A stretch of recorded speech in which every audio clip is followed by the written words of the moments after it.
Kumistulang kaharian ang Iloilo Provincial Capitol sa pagsapit ng gabi dahil sa iba't ibang disenyo, tampok ang kulay asul at puting ilaw na may temang Magical Christmas.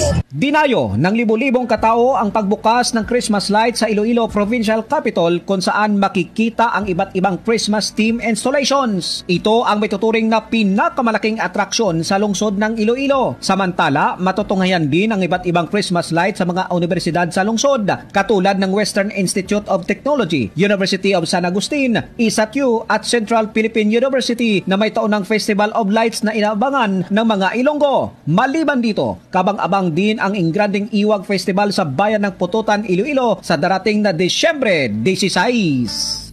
Sa pamamagitan ng mga aktibidad na ito, papapasigurong makakarating ang Pasko sa bawat tahanan ng mga Ilonggo. Mula rito sa DYRI RMN Iloilo para sa RMN Paskong Pinoy, kasama ang buong pwersa ng RMN Iloilo News Team. Ito si Radyoman Flo Consumo Navarrete, Tatak RMN.